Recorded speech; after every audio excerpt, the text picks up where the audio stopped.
할렐루야. 여러분, 이해보다 오해가 많아지고 섬김보다 주장이 많아지면 어떤 공동체도 갈등과 분열, 어떤 인간관계도 갈등과 분열이 일어날 수밖에 없습니다. 한번 따라하겠습니다. 오해보다 이해하겠습니다. 주장보다 섬기겠습니다. 이런 다짐이 우리에게 있어야 할 줄로 믿습니다. 교회도 그렇고 가정도 그렇고 사랑하는 관계도 그렇고 가족도 그렇고 인간관계도 다 마찬가지입니다. 관계가 무너졌을 때, 공동체가 무너졌을 때 어쩌다 우리가 이렇게 됐나 이런 말을 우리가 하잖아요. 오늘 그 똑같은 일이 르호보암이 이스라엘 다스리는 그 초기에 똑같은 일이 일어난 거예요. 그 중심에는 솔로몬의 아들 이 르호보암이라고 하는 이스라엘의 왕이 있는데, 오늘 일어나는 사건을 조금만 설명하자면, 이제 솔로몬이 죽고 그 아들 르호보암이 왕이 됐는데, 이제 많은 백성들이 여로보암이라고 하는 사람을 중심으로 해서, 여로보암은 나중에 이제 북이스라엘의 왕이 되지만, 여로보암이라는 사람에 대하여서 성경이 말하는 것을 쭉 읽어보면 리더십도 있고 또 똑똑하기도 하고 사람들의 마음을 얻기도 하는 훌륭한 사람이 있어요. 물론 그가 왕이 되어서 이제 하나님의 길을 걸어가지 않는 그런 단점이 있었지만, 근데 이 여로보암이 리더가 돼가지고 많은 백성들과 함께 르호보암이라고는 이 이스라엘의 분열 이스라엘의 이 초대 왕 앞에 온 거예요. 그런데 이 어떤 이슈를 가지고 왔냐면, 우리가 사실은 솔로몬 왕 때 우리에게 주어진 너무 많은 이 세금과 멍에 고역으로 우리가 사실 많이 힘들었다. 그래서 당신께 구하건대 우리의 짐을 조금만 가볍게 해달라. 우리를 조금 그 많은 우리에게 지워진 너무 많은 멍에서 우리를 조금만 자유하게 해주면 좋겠다. 이렇게 이제 여로보암을 중심한 많은 백성들이 르호보암에 와가지고 부탁한 거예요.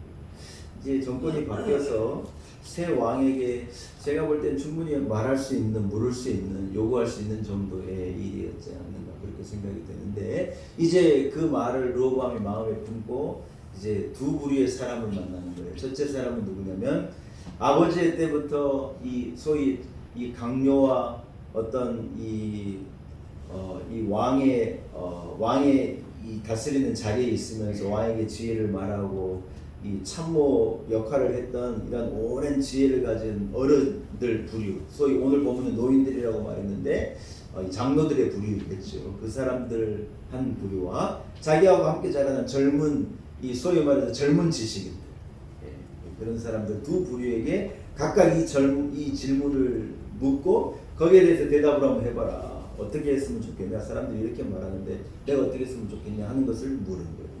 르호보암이 장로들에게 찾아가서 그 말을 했더니 장로들의 대답이 참 놀라워요. 뭐라 그러느냐? 폐하, 이 사람들에게 좋게 말해 주십시오. 물론 그들의 요구가 좀 부당할 수도 있고 교회 나라의 재정상 어려움도 있을 수 있겠으나 좋게 말해 주시고, 왕이 이 사람 한 사람 한 사람이 내 백성이고 귀한 백성이 그들을 내가 섬기겠다 하는 섬김의 자세를 가지고 그들에게 대답해 주십시오. 이래 장로들이 이 르호보암에게 조언합니다. 여러분 어떻게 들려요? 제게는 좋게 들려요. 또 굉장히 리즈너블한 참 대답이 좋다 이렇게 들리는데, 젊은 부류의 소위 젊은 지식인들에게 찾아가가지고 똑같은 것을 물었는데 젊은 지식인들의 대답은 두 번 생각하지도 않고 딱 하나로 의견이 묶여지는, 뭐라고 묶여지냐? 폐하, 여기서 물러나면 저 사람들 당신 무시합니다. 세상 말로 초반의 기세를 잡아야 됩니다. 제 친구가 결혼을 한다 그러니 우리 친구 중에 한 명이 제 친구한테 그러더라고요. 야, 초반에 기세를 잡아야 된다. 너 밀리면 너 일평생 잡혀 산다. 이래 조언을 하더라고요. 무슨 부부관계가 무슨 여러분 기세를 잡고 뭐 무슨 기세를 선점하는 관계가 아닌데 엉뚱한 말을 하더라고요. 꼭 이 젊은 이 강요들이 뭐라고 말하느냐? 물렁하게 대처했다가는 한도 끝도 없이 요구할 것이 분명합니다. 그러니 훨씬 더 아버지가 주어졌던 멍에보다 더 큰 것을 요구하고, 또 당신이 우습게 보이지 않도록 강하게 말하고, 당신의 강력한 리더십과 권력을 보여줘야 됩니다. 젊은 사람들이 그래 말합니다. 네? 여러분, 르호보암에게 이제 이 볼이 넘어간 거예요. 르호보암의 선택이었죠. 나이든 지혜의 장로들의 말을 택할 것이냐, 젊은 사람들의 말을 택할 것이냐. 르호보암이 선택해야 되는데, 오늘 본문이 뭐라고 말하냐? 르호보암이 자기와 함께 자란 젊은 사람들의 길로 가야 되겠다고 결정하고 그 길로 갑니다. 오늘 15절이 뭐라고 말하느냐? 사실은 그것이 르호보암의 마음이 아니라 하나님께서 그래 하신 계획이다. 하나님께서 아이야라고 하는 선지자를 통해서 여로보암이라고 하는 사람을 하나님께 택하시고, 그 옷을요 12개로 쪼개가지고 이 아이야를 통하여 12개의 옷을 쪼개서 이스라엘이 10지파와 2지파로 이스라엘이 나눠지게 되는 어떤 이 예언을 하나님께서 하시는 선지자 아이야에게 집어넣으셨는데, 그것이요 역사로 그대로 이루어지는데, 선택은 누가 하느냐?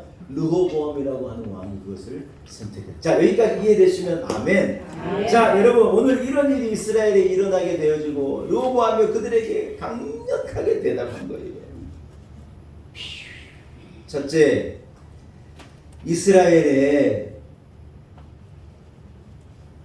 하나님의 은혜가 거두어지니 르호보암과 이 이스라엘 정치가, 이스라엘 백성의 민생이 이스라엘이요 힘든 길로 탁 하고 들어가 버립니다. 오늘 제가 설교 제목을 은혜가 사라지면이라고 제가 그렇게 정했거든요. 여러분, 은혜가 사라지면요 사람에게도 그렇고 나라에게도 그렇고 교회도 마찬가지로 누구에게는 어떤 일이 벌어지냐? 첫째는요 사람의 말이 하나님의 뜻보다 앞서게 되는 일이 일어나게 됩니다. 은혜가 사라지면 하나님의 뜻을 앞세우지 않고 사람의 말이 앞서게 됩니다. 어디에나 그래요. 가정에도 그렇고 내 안에도 마찬가지로 내 안에 은혜가 없으면 내 말이 앞서요. 하나님의 계획과 하나님의 뜻과 하나님의 섭리와 분명한 말씀이 있는데 그것보다 내 주장이 앞서고 내 뜻이 앞서는 거 100% 그렇게 돼요. 아버지 솔로몬이 우리에게 무거운 짐을 지었는데 조금만 가볍게 해 주십시오. 여러분, 이건 단순한 불평이 아니라 백성의 간절한 요청이었는데 르호보암이요 이 말이 어떻게 대응하느냐? 장로들의 조언을 따르지 않고 르호보암이 이 사람들이 나를 무시하는 것 아닌가? 내가 여기서 물러나면은 다 빼앗기는 것 아닌가? 자기의 소리에 귀를 기울이게 된 거예요. 여러분은 르호보암이 장로들의 조언을 듣지 못한 이유가 무엇일까? 성경은요 직접적으로 말하고 있지만 모든 정황을 가지고 뭐라고 말씀하시냐? 그들이요 하나님의 은혜에서 떠났다. 르호보암이 하나님의 은혜에서 떠나고 이스라엘이 하나님의 은혜에서 떠났다는 거예요. 그게 이유라는 거예요. 하나님의 은혜에서 떠나면 하나님의 뜻과 하나님의 말씀보다 자기의 자존심이 훨씬 중요한 거예요. 자기의 권위가 훨씬 중요하고 자기 중심적인 생각을 가지고 하나님을 앞선 거예요. 말씀을 앞선 거예요. 이런 일이 일어나요. 늘 이런 일은 반복되는 거예요. 여러분 결혼 생활에 아무 문제가 없이 행복하게 만든 가정은요 여러분 전 세계에 어떤 가정에도 없습니다. 그런데 어떤 점은 만족하고 기쁨으로 살고 어떤 점은 불평하고 원망하고 사는 거예요. 우리가 만족하지 못할지라도 감사하며 살고 기쁨으로 살고 이래 잘 사는 이유가 뭐냐? 내가 착해서도 아니고 누가 우리가 뭐 인내심이 대단해서도 아니에요. 따라서 하나님의 은혜가 있기 때문입니다. 하나님의 은혜가 있기 때문입니다. 우리 교회에 하나님의 은혜가 있기, 우리 안에 하나님의 은혜가 있기 때문이다. 교회에 문제가 없는 교회가 있느냐? 그런 교회 있으면 각대로 알려줘 봐봐요. 그 교회 다니기. 그런 교회는 없어요. 그런데 그럼에도 불구하고 교회 생활이 즐겁고 교회 생활이 감사하고 교회 생활이 기쁘고 이건요 우리 교회가 특별해서가 아니에요. 우리가 무슨 뭐 특별하고 뭐 선한 사람들이 모여 있어서 그래요. 그런 거 아니에요. 우리 안에 하나님의 은혜가 있기 때문이죠. 할렐루야. 여러분 그런데 만약 우리에게서 하나님의 은혜가 거두어지고 우리가 하나님의 은혜를 떠나고 말씀을 떠나면 어떻게 되느냐? 하나님의 뜻보다 내 주장이 강해지고 내 소리가 커지고 내 자존심이 커지고 내 권위가 커지고 자기 중심적이 되고 다 멍해로 보이고 불평할 거리가 늘어나고 원망거리가 늘어나고 가득 차게 되는 거예요. 얼굴에서부터 온몸이 불평으로 가득 차서 찡찡해지게 수밖에 없는 거예요. 여러분, 왜 식구들 다 자는데 내만 일어나서 밥 해야 되느냐? 어머니가 그래야 생각한다 쳐봐요. 그건 뭐예요? 은혜가 떠난 거예요. 제가 은혜라는 표현을 쓴 건데 그래서 할 수 있어. 왜 내가 밥 해야 돼? 이래 말할 수 있어요. 아니에요? 그 질문이 잘못된 질문도 아니에요. 근데 여러분, 가정의 기쁨이 사라지고 감사가 사라지고 은혜가 사라지면 대번에 그래 나가게 돼 있어요. 왜 나만 나가서 이 더운 데 나가서 일하고 죽도록 일해서 벌어가지고 왜 다 식구들, 난 용돈도 얼마 없고 내가 이거 생각하고 왜 살아야 되냐고. 남자들이 그래 말할 수 있어요. 여러분, 그래요 안 그래요? 우리 남자들은 착해가지고 대답 안 하시죠. 그런 생각이 들지요. 예? 목사도 그런 생각이 가끔 드는데 당연하죠.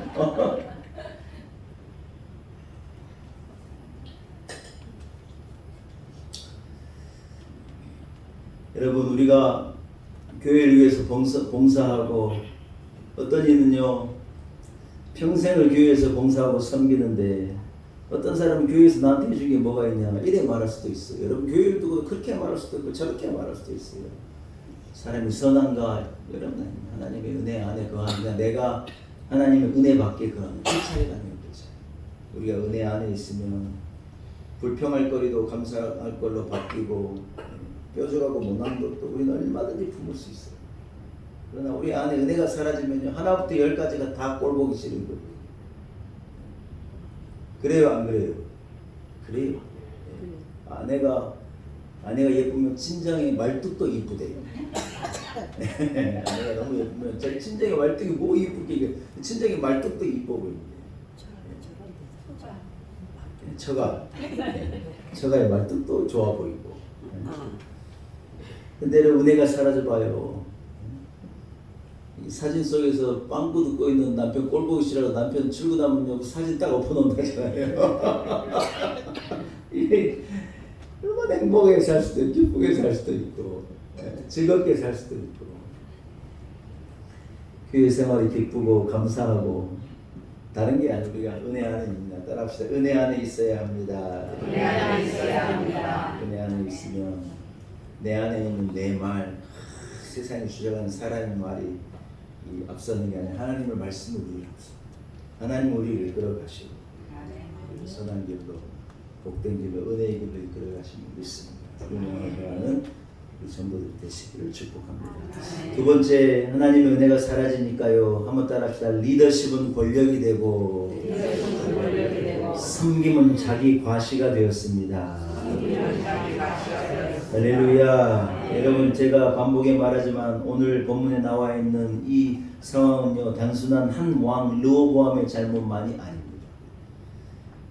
그의 잘못된 단순한 그의 선택의 잘못이었다고 성경은 말하지 않습니다. 르호보암이 가는 길을 온 이스라엘의 백성이 가고 온 이스라엘의 백성이 가서 잘못되고 망하는 그 길을요 많은 현대인들이 쫓아가고 따라가는 것이 문제라는 거예요. 르호보암과 이 젊은 참모들이 뭐라 그런 줄 알아? 이렇게 말하십시오. 내 새끼손가락이 우리 아버지 허리보다 훨씬 더 굵다고. 이야, 어떻게 이런 말을 감히 할 수가 있습니까, 여러분? 아버지는 채찍으로 너희를 다스렸다면 나는 채찍에 정갈을 달아가지고 그것으로 너희를 다스리겠다는 거야. 아주 모진 말을 하는 거예요. 할 수 있는 가장 센 말을 하는 거예요. 어떻게 그럴 수가 있어요? 자기 아버지가 누굽니까? 천하를 호령하는 지혜의 왕이에요. 온 세계가 솔로몬의 이 지혜 한마디를 듣기 위해서 에티오피아의 여왕이 찾아오고 온 세계가 조공을 바치고 얼마나 위대한 왕이 솔로몬인데 자기 아버지가요 내 새끼 손가락이 우리 아버지 허리 굵기라는 거예요. 교만하기 아주 그냥 교만이 하늘을 찌르는 거예요. 르호보암이 웃기는 친구예요. 참. 여러분, 백성을 섬겨 주십시오. 그들을 위해 주시고 그들을 사랑해 주십시오. 그러면 장로들이 뭐라고 하면 그들이 평생 당신을 섬길 겁니다. 평생 당신을 왕을 삼고 당신으로 말미암아 기쁘고 온 나라가 하나 될 겁니다. 이래 조언을 하는데 그 말을 안 듣고 엉뚱한 길을 간 거예요. 여러분, 은혜가 사라지니까요, 자기가 가진 힘과 권력이요, 힘이요, 권력이 되어버리는 거예요. 섬김이 아니고 자기 과시가 되어버려요. 여러분, 어떤 자리든지 마찬가지입니다. 힘을 가진 것이요, 이 은혜가 사라져버리면 그 사람의 그 힘이 그 사람의 권력이 되는 거예요. 많은 리더들이 그런 잘못을 저질러요. 많은 리더들, 무슨 대통령만, 무슨 국무총리만, 뭐 국회의원만 해당되는 말이냐, 천만의 말씀이에요. 우리에게도 해당되는 말. 은혜가 사라지면요, 사람은 의의 길을 가고 손해보는 길을 가고 좁은 길로는요 절대 안 가는 거예요. 누가 하나님의 은혜 때문에 내가 그 길을 걸어가는 거예요. 어떤 사람이 좁은 길을 가고 어떤 사람이 의의 길을 가고 어떤 사람이 손해보려고 해요. 바보예요. 그런 길로는 한 사람도 안 가요. 근데 하나님의 은혜가 주어지면 누가 뭐라 그래도 내가 조금 손해보는 길로 가지, 조금 외로워도 의의 길을 걸어가지, 좀 좁아도 아유 나는 이 길로 갈 거야. 사람이 은혜를 받으면 자동적으로 그 길로 가게 돼 있어요. 교회 안에서도 마찬가지예요. 은혜 받은 사람은 그 길로 가요.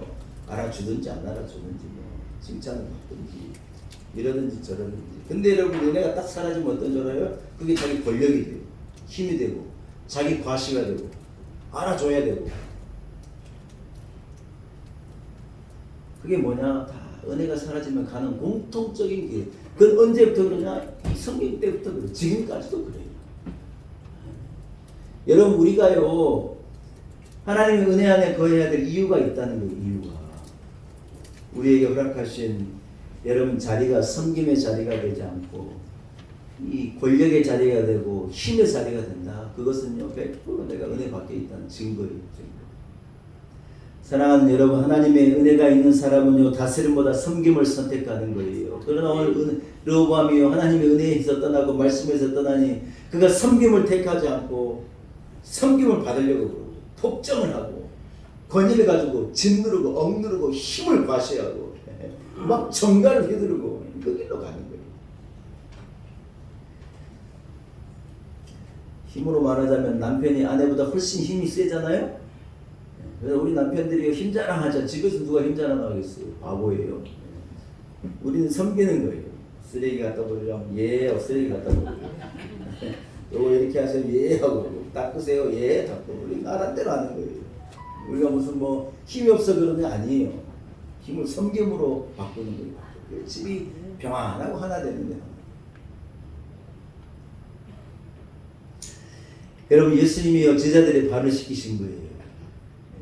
발은 종이 주인의 발을 씻기는 게 여러분 어떤 이 사회적인 통념일 텐데 예수님께서 제자들의 발을 씻기는 거예요. 수건을 딱 차고 예수님이 제자들의 발을 다 씻겨주십니다. 사람들이 그 장면에 다 충격이에요.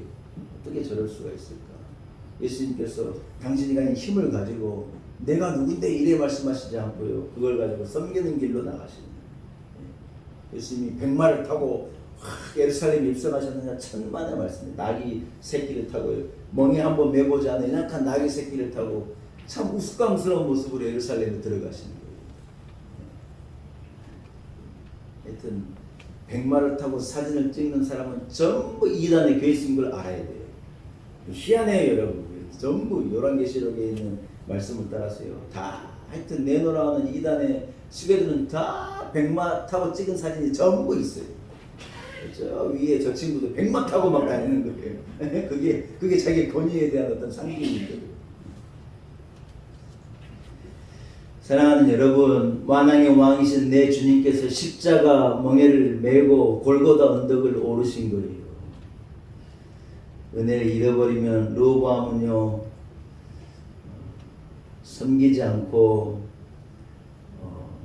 이 망하는 길로 걸어가는 거예요. 왕국이 두 쪽으로 쪼개지고 이스라엘이요 도탄에 빠지고 망하는 길로, 이제 망하는 길로 걸어가버리고. 여러분, 우리는 은혜를 품고 봉사하고 섬기고 사랑하고 좁은 길을 걷고 좀 아멘 좀 하셔서 의의 길을 걷고 믿음의 길을 걸어가시는 우리 성도들이 되시기를 축복합니다. 네. 가정에서도 마찬가지예요. 예. 인간관계에서도 마찬가지예요. 손에 안 보려고 그러고 다 그 길로 가면 쪼개지고 나누지. 우리는 안 그래요. 우리는 하나님의 은혜를 품고 사는 사람이라 알았어 내가 손해볼게. 아이 괜찮아 내가 할게 이렇게 하고 좁은 길로 걸어가는 거예요. 그러면 뭐 되냐 우리 때문에 공동체가 하나가 돼요. 지 주장만 하고 지 얘기만 하고 이래면요 얼마나 이 공동체를 나누는 역할을 하는지 모르요. 여러분 은혜 안에서 살아가시기를 축복합니다. 세 번째 하나님 은혜가 사라지니 어떻게 되느냐? 공동체는 분열되고 하나님의 나라는 깨어지는 거예요. 이스라엘의 하나님의 나라가 남북으로요 딱 하고 나뉘는 거예요. 이스라엘이 하나 되었다. 하나된 민족이 하나 되었다. 두 개로 딱 쪼개져 버리는 거예요. 르호보암의 완고한 대답에 대한 이스라엘의 반응이 뭐냐? 여러분 이스라엘이 뭐라고 반응한 줄 알아요? 더 크게 반응하는 거예요. 정갈 채찍으로 때리겠다. 내가 더 무겁게 하겠다. 내 새끼손가락은 우리 아버지 허리보다 굵다. 이래 말했더니 이스라엘이 대부분 뭐라 그러냐? 우리가 다윗과 뭔 상관이 있습니까? 그 사람 다윗의 여러분 손자이지 않습니까? 우리가 다윗과 뭔 상관이 있고 우리가 저 사람과 무슨 관계가 있습니까? 우리 각자의 집으로 돌아갑시다. 이게 백성의 반응이에요. 여러분 당연한 어떻게 보면 당연한 반응이죠. 그러나 솔로몬이 그들을 섬겨주면 아유 역시 다윗의 이 손자는 다르기는 다르다. 이래 대답이 나올 텐데 여러분 다르게 답이 나오는 거예요. 우리가 다윗과 뭔 상관이 있습니까? 우리가 솔로몬하고 무슨 관계가 있습니까? 우리 각자 집으로 갑시다. 상대하지 맙시다. 이래 내가 또 여러분 온 나라가 엉망이 되는 거예요. 엉망. 결국 북이스라엘 10지파와 유다와 베냐민 지파로 해서 이스라엘이 딱 두 개로 나눠지게 된 거예요. 하나님의 약속을 받은 한 나라 한 백성이 분열되게 된 것입니다. 왜 이런 일이 일어나느냐? 그들이요 전체가 르호보암을 비롯한 이스라엘 전체가 하나님의 은혜 받게 있는 거예요. 우리가 이 새벽에 요즘에 열왕기상을 쭉 읽으면서 어떤지 감동이 와서 이 말씀을 여러분께 전하는 거예요. 여러분 하나님의 은혜 안에 거하면 우리는 연합되고 섬기는 자가 되고 하나님의 뜻과 계획과 섭리를 앞서게 되고 은혜가 사라지면 내 중심이 되고 내 뜻이 되고 내 이익이 되고 공동체보다 나를 앞세우고 그래 걸어가게 되는 거예요. 르호보암 이야기는 단지 한 왕의 실패가 아닙니다. 여러분 우리나라의 이야기일 수 있고 교회 이야기일 수 있고 우리 가족의 이야기일 수 있고 우리 안에 있는 내적 자아의 나에게 허락된 하나님의 음성이고 말씀일 수 있습니다. 여러분 결론으로 우리가 어떻게 하면 은혜 안에 거할 수 있을까? 우리가 어떻게 하면 사람의 말에 휘둘리지 않고 섬기는 자가 되고 권위를 앞세우지 않고 공동체를 앞세울 수 있을까? 세 가지만 딱 알려드리고 말씀을 정리하겠습니다. 첫째, 따라합시다. 하나님의 말씀에 귀 기울여야 합니다. 하나님의 말씀에 귀 기울여야 합니다. 들을 게 있는 자는 듣는 거예요. 하나님의 말씀에 귀 기울이는 거예요. 하나님의 말씀을 중심으로 살아가면 내 뜻을 앞세우지 않고 하나님의 뜻을 따라 살아갈 수 있어요. 지독하게 자기 소리만 들으면요 자기밖에 모르고 그러니까 우리가 내 안으로 난 귀를 좀 닫고 위의 창을 열고 하나님의 음성에 귀 기울이는 거예요. 르호보암이 한 번만 기도해 봤다면 하나님 어떻게 할까요? 이런 질문이 없어요. 다윗 왕은 계속 묻는 거예요. 하나님 올라갈까요? 그 일나로 갈까요? 애국으로 갈까요? 어떻게 할까요? 묻는 거예요. 어떻게 했다고요? 물어요. 뭐 하라고요? 물어요. 담임 목사가 일을 맡기면 물어봐요. 저한테 안 물어봐요. 알아서 다 해버려요. 뜻대로 해버려요. 그건 잘못된 거예요. 하나님께 자꾸 물어야 돼요. 저도 물어요. 하나님 어떻게 할까 계속 물어요. 우리 새 성경 공사하잖아요. 귀찮게 물어요. 자꾸 물어요. 이건 색깔을 뭘로 할까? 높이는 어떻게 할까? 그래서 계속 결정해 주는 거예요. 기도하면서. 그래서 또 그렇게 됐나 보고 다르게 돼서 말하고 또 수정하고 해가지고요. 새 성전이 이렇게 만들어져 가는 거예요. 여러분 우리 인생이 하나님께 귀를 기울이고 말씀에 귀를 기울이면 내 뜻과 내 주장이 아니라 하나님의 주장이 나를 다스리게 되고 우리 은혜 안에 거할 수 있을 줄입니다. 두 번째는 뭐냐? 따라합시다. 섬김을 선택하게 하십시오. 예수님도 발을 씻기신데 내가 뭐라고 여러분? 예수님도 섬기고 그래 사시는데 내가 뭐 잘났다고 뭐 큰 소리 치고 이래 할 거예요. 그럴 이유가 일절 없어요. 집에서도 마찬가지, 교회에서도 마찬가지. 주님처럼 낮아지고 섬길 수 있는 자리로 빨리 나가는 섬기는 자가 되는 거예요. 세 번째 따라합시다. 하나님은 나를 통하여서가 아니라 우리를 통하여 일합니다. 네, 내가 아니면 안 된다는 생각처럼 위험한 생각이 그런 게 어디가 있어요. 하나님 나를 통하여 일하잖아요. 우리를 통해 일하셔. 나 아니면 안 된다는 생각을 빨리 버려야 돼. 그거 안 버리면 끝까지 괴로워요. 나 아니면 안 된다. 우리 하나님 우리를 통해 일하셔. 여러분 교회 공동체를 소중하게 여기고 하나님의 은혜 안에 들어가서 우리가 하나 되어서 한 공동체를 지켜가고 이루어가고 역사를 이루고 하나님의 영광을 드러내는데 우리는 은혜 안에 거한 자가 되리라 믿습니다. 말씀을 마칩니다. 여러분 은혜 안에 살아갑시다. 그것도 놀라운 은혜 안에 살아갑시다. 가정이요 하나님의 은혜 안에 있어야 되는 거예요. 그러면 문제가 없어요. 부부도 좋고 아이들도 좋고 부모 관계, 부모 자식 간의 관계도 좋고 다 좋고 교회가 하나님 은혜 안에 있어봐요. 아무것도 문제가 아니에요. 뭐가 문제예요? 은혜로 안 하니 문제예요. 욕심으로 하고 자기 뜻대로 하니 문제예요. 문제. 나 은혜로 해봐요. 아유 은혜로 하세요. 은혜로 하세요. 그러면은 저절로 되는 거죠. 나라를 그래 다스리면 좋은 나라가 그래 가면 좋은데 위해서 우리는 기도해야 할 줄로 믿습니다. 은혜 안에 거한 우리 성도들 여러분 인생 우리의 삶 되기를 축복합니다. 살아계신 하나님 아버지 하나님의 은혜입니다. 주어진 은혜 안에 거해야 하는데 우리가 자꾸 은혜를 벗어나고 말씀을 벗어나고 내 주장을 앞세우고 오해하기를 일쓰이고 불평과 원망하는 우리의 모습을 용서해 주옵소서. 하나님 우리의 가정이 은혜 안에 있기를 원합니다. 우리의 자식들이 은혜 안에 살아가기를 원합니다. 우리 교회가 하나님 은혜 안에 거하기를 원하고 이 조국 대한민국이 하나님의 은혜의 장중 안에 머물러 있기를 소원합니다. 하나님 우리가 백수가 되더라도 우리를 은혜 안에서 쫓지 마시고 주의 품에 주의 은혜 안에 거하게 도와주옵소서. 예수님의 이름으로 간절히 기도 올리옵나이다.